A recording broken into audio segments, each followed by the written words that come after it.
Views and opinions expressed on the following program are those of the hosts and guests, and not necessarily those of the staff or management of alltalkradio.net.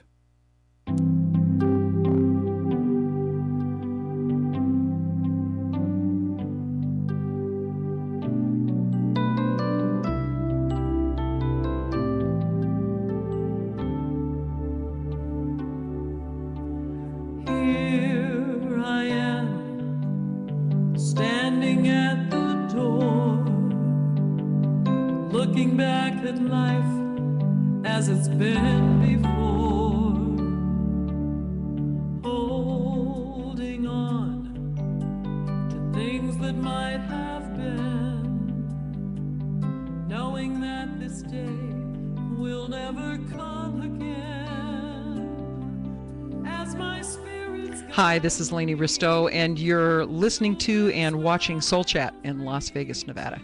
And I have with me my co-host today, back again. Yay. Hello, everybody. Yeah, tell them who you are. I'm Hedda Steffens, and today we're going to continue our discussion on Celiac disease, part 2.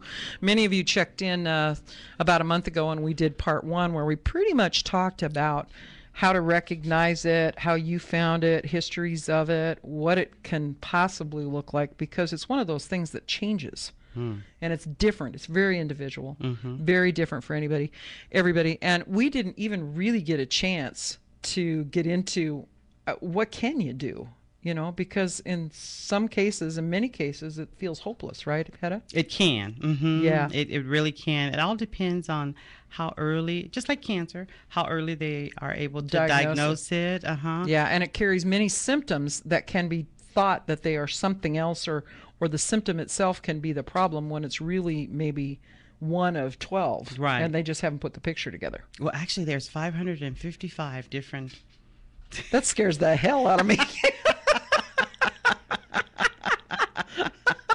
And no one person has them all, so don't everybody freak out. But Yeah. just to give you an idea of how across the board it can be, which, you know, helps you to understand why sometimes the doctors are kind of like scratching their head and their eyes are going cross-eyed, you know? Right. So we'll get into that, but we're at the top of the hour. We get one of Hedda's favorite parts. I love it. Yeah, is what did I learn about myself last week? Yes. Or what am I learning about myself ongoing? Yes. Which is pretty much what I'm doing. So last week, you heard me talk about not eating sugar. Yes. I'm on day 9. I've only tried to eat my shoes 3 times. George is over here going, because he's going to be going through some of that stuff too. It's been very interesting, and I'm learning. I'm waking up in the morning hungry. It's been years since I woke up hungry. Isn't that a funny feeling, hunger? Well, in the morning. I mean, I've felt it, but I haven't felt it when my feet hit the floor in the morning. And, and my son is one who says, I don't know how you can go without eating till 11. Well, if you've been grazing since 5 p.m. the night before until you go to bed, and sugar does that. It sets up the urge. It supports that urge to eat something, because you get hit the high, and then your blood sugar drops, and then you eat more so you can feel the high again, and it's very insidious. Yeah.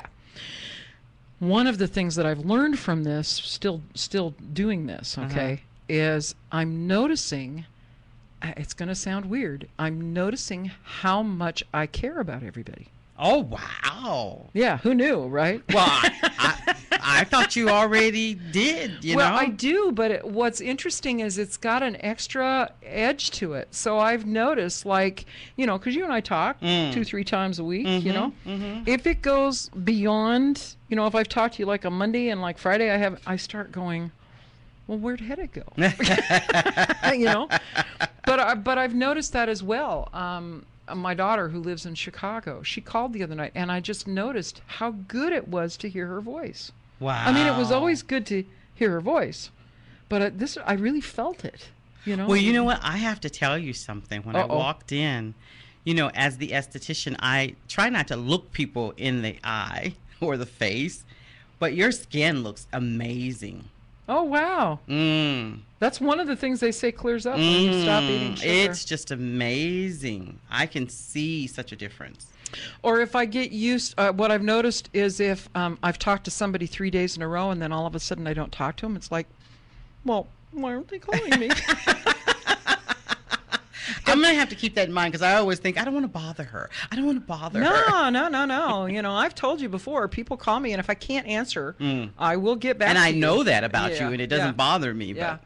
So that has been learning that how I numbed myself to even how much I care about people. When I care about people, it's not that I stopped, but there's this extra little emotion that's kicking in. That's the best way I can describe it. Which is cool. It is kind of cool, and it's like, I don't want it to go away, but what if it does? It won't. Actually, it'll get even more intensified. Really? But I mean, in a pleasant way, because you're already in energy work. So it's not going to be like out of control, but you're going to see. I have a few people that would like to see it out. I can get out of control. I don't know that you've ever seen me out of control. No, I haven't. Oh, yeah. Yeah, you've told me stories. Yeah. I've just, like when I went to, I was so excited when I turned 62. Oh, wow. Because I could get my senior pass at the national parks for $10. I was so excited. And along with that came a $10 discount in the bookshop. All right. I mean, to me, that's like gold. Yes. You know, a book. And so I was so excited because I went up there the first time to use the card in the gift shop, and they said, no, we don't take that anymore. And it was like the switch went boom, you know, and I went, why? I paid my $10 for a lifetime for this, you know. And it was the week that they closed down the Congress. And so to make up that shortfall, they took away the seniors 10% discount on the lifetime membership. Doesn't that just break your heart? Well, no, it didn't break my heart. I went off like a rocket. Oh, you did? Oh, my God. They brought the manager over, and she says, ma'am, no, we have to, we're not taking that because they have to make up for the shortfall when Congress was closed. And I looked at her and I said, I am from the population that has more money in this country than most people do, and I've paid taxes since, well, I mean, I just went off, you know, and she just kind of backed up and looked. She says, well, I'm really sorry. I said, oh, it's not your fault. I'm just reacting. But it's not fair. I want my 10%. Yeah, and you want know? it to be known it's not fair. Yeah. Yeah. So, and my friend was standing there looking at me, kind of, that was with me going, wow, you know, and I said, well, that's not right. That was a total reaction. So that's what I've learned about myself this week, that I still, you know, feel deeply about people, but because the sugar has that numbing effect, right? I'm just find myself getting excited to see people. Isn't more, that and I didn't know I didn't. Something. It wasn't that I didn't want to see them, it's just that I didn't have that little, oh boy, you know. Well, you did always seem very controlled. Yeah, that's not good. Oh, is that not good? Well, in some cases, never mind. We're not going there. Okay. So. No, yeah, that's true. That's wow. True. Okay. Yeah, that's I true. like it. So, I like it. Anyway, that's what I learned about myself this week. I got a little extra zing in the heart here, you know. So. Well, you know how we're always yin and yang. Yeah. What I learned about myself this past week. Is it my turn? It's your turn. I'm not controlling this now. It's your turn. I learned I don't have to go off to have control. Whoa. Okay, you got to talk about that. This was a very interesting week. Wow, was it interesting. So I called you and I told you about the pancreatitis gotten worse. Yeah. Well, there was a house the realtor called us about in Santa Fe? Santa Fe. Not her. It's not her fault. One of her colleagues input wrong numbers. $100,000 wrong number. That's an extra digit. That's an extra zero you don't want to see. Within the same day, the eyeglass person called us, and she was going on and on, and the realtor had just called. So you're still trying to come down off of the mountain, right? And she called, and she's talking, and I'm thinking, in my old days, I would just hang up. Just clunk. They wouldn't. Okay. No warning, no nothing. All right. Because, you know. But I'm trying to be better. Then I said, oh, God, Peter, please listen to her. I can't listen to her anymore. So he took the phone, and she's still talking. And he said, I'm really sorry, but I have no idea what you're talking about. So she keeps talking. So I said to her, tell her to get to the bottom line. What's the dollar amount that she made a mistake on? That would have gotten to Peter. And so she did. And so she did. And so then I said, hang up on her. Just like that. No emotion. Just hang up on her. Hang You're up done. on her. So he said, no, I'm going to tell you. I will be there in 10 minutes and we want a full refund. Because he pays everything 100% cash. Yeah, that's a big enough mistake. There wouldn't be any room Yeah. for me on that either, as far Yeah. as a finder, a handling fee or anything like that. That wouldn't, no. Right. No. So I really like where I am, and I'm hoping praying that it continues, because those two things happened. I was in the supermarket talking to the produce guy about something he'd done, and I was being calm. And there was a lady came up out of the blue and pushed me to the side and said, "You're not handling that right. He doesn't know what he's doing. You have to be more kind."